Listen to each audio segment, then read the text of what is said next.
enthusiast. Today we're going to go and try and rebuild these carbs, although I'm not really rebuilding them. I am just going to strip them down and check them out, and we'll do like a minor rebuild, but I don't really have all the parts to do this, so we'll see how it goes. First thing, I took these off the engine, and they're still full of gasoline. I forgot about that. So if you turn these upside down, it should just pour out the gasoline. So let's see. I just washed out this bucket.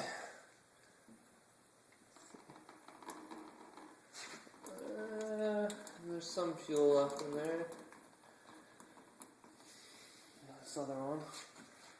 Flip it upside down.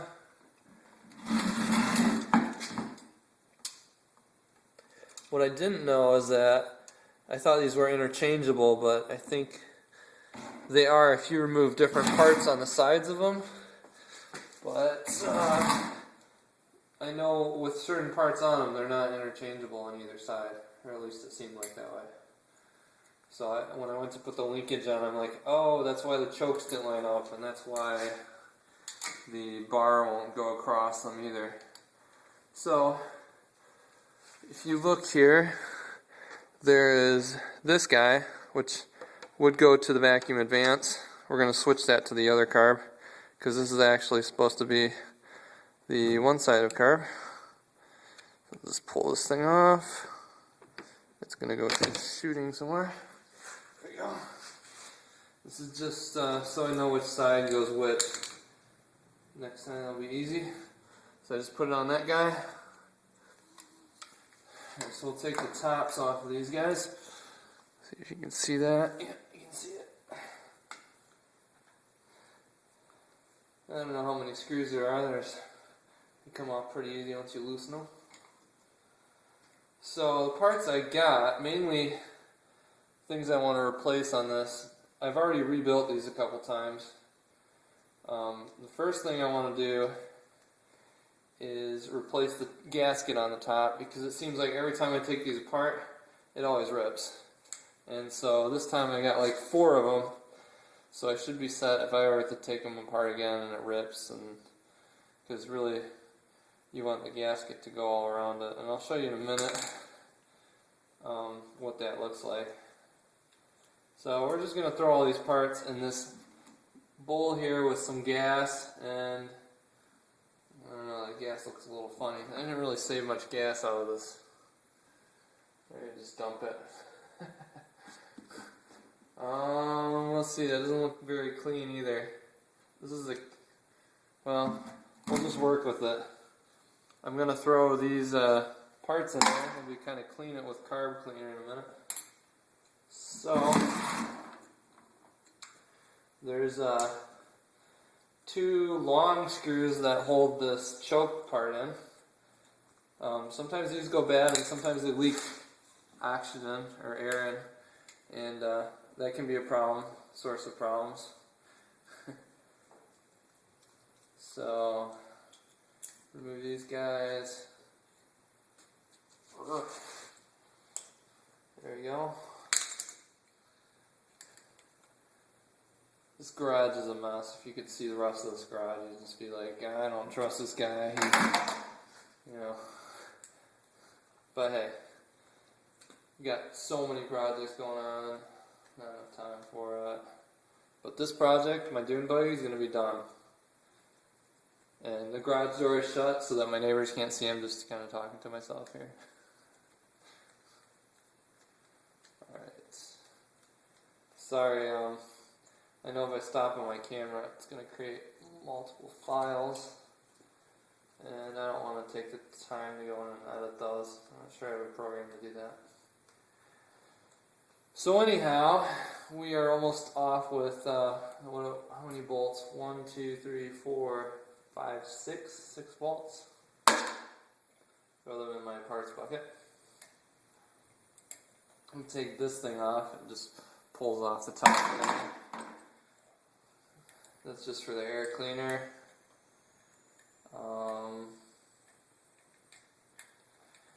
So one thing to kind of notice, if you're taking this guy apart, is just this choke guy's got a little washer thing on it, so you want to make sure that's there.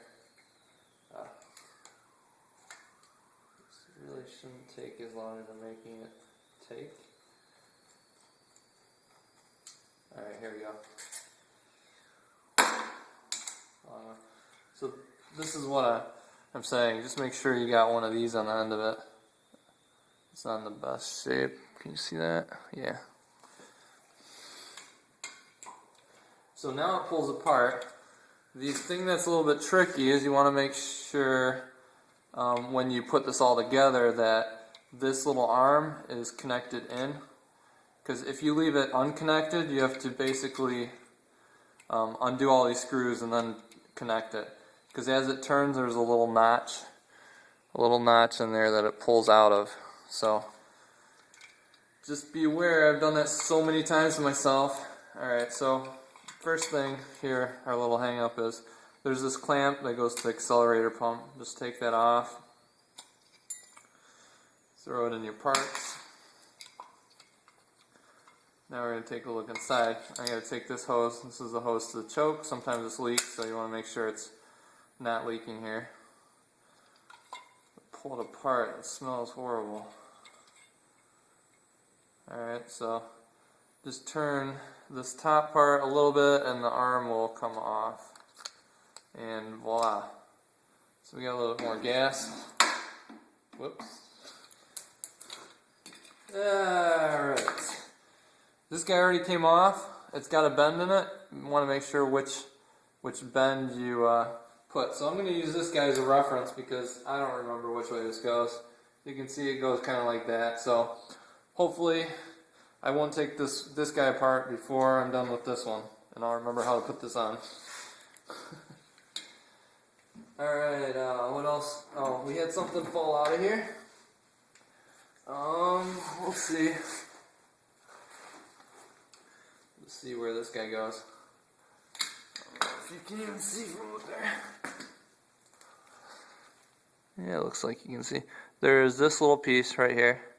And that goes, I think, to part of the accelerator pump or something like that. So as you can see, this is the kind of crap that happens when I pull this top off. So this is the gasket I'm going to replace. So that's no good. This thing goes right in here. Alright, so we got all these pieces here. I want to clean this top gasket off. Can't believe how much this deteriorated. This is just asking for troubles.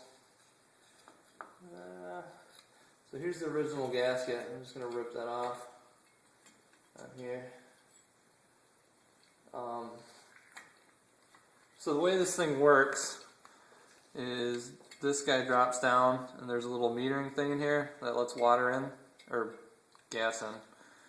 And then when the bowl fills up, it shuts it off. And there's some specs on how far this goes up and down, so you want to check. And you can bend the tab on the back of this so that it has so much up here. I think it's 1.5 inches. So you measure from here up to there, it should be like 1.5 inches. And then to the top, it's got to be, I'm not sure what that measurement is. So that's one way you prevent against flooding. If your engine's flooding, make sure that's properly adjusted. So I'm going to tear apart this gasket. I don't like it.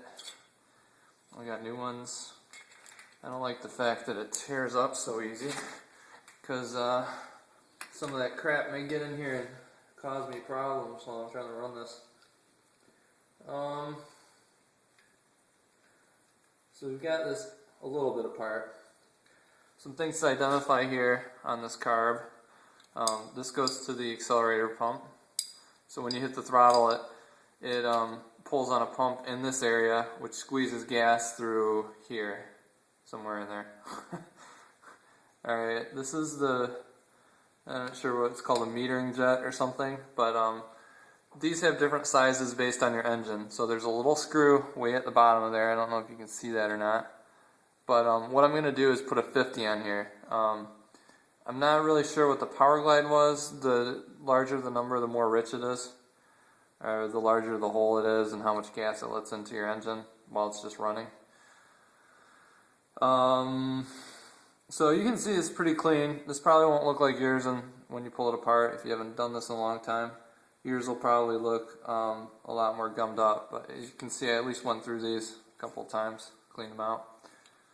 So, some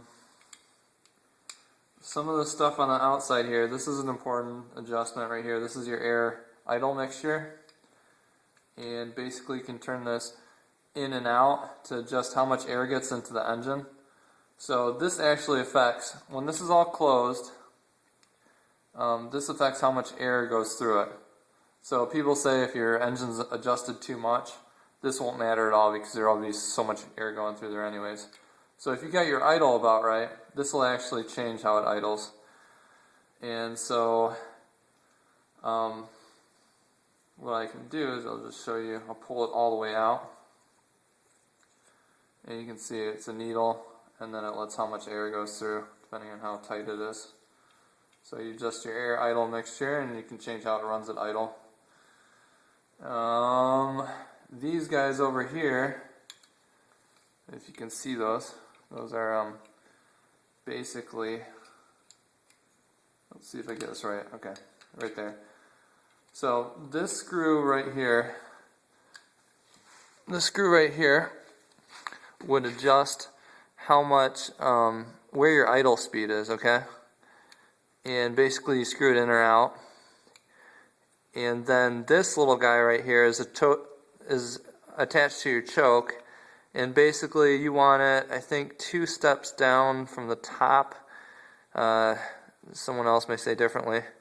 But basically you set your idle correctly. And then when it's cold, basically you want this to fall about 2 steps down from the top, and you can bend this little tab to adjust where it hits. So that's that. Mostly external. So when you're playing with the car, trying to get it to run, you're gonna play with this for the idle speed, and then this for the air mixture. So, you know, for instance, if you didn't change the idle at all, and you were trying to make them balance correctly, and you sprayed carb cleaner in there, and suddenly it sped up, that means you would want to tighten this screw to let less air in, and that would make it run better. But, I mean, really, what you want to do is adjust this and look for speed changes on the idle. I think the proper way to do it, well, first you balance them, but assuming you were just adjusting these, you would adjust this. I think the manual says, well, turn your engine off, turn it in all the way, and then turn it 1.5 out. But at least the way I do it is I turn it in until it starts to run pretty rough, and then I back it off just until it evens out. So that makes it pretty rich, but it doesn't make it too rich where it's not going to run well at idle. Alright, so I'm going to stop because I need to scrub this off with some SOS pad or something because it's still got some gunk, and I'll make sure this is done right, and you don't want to watch that.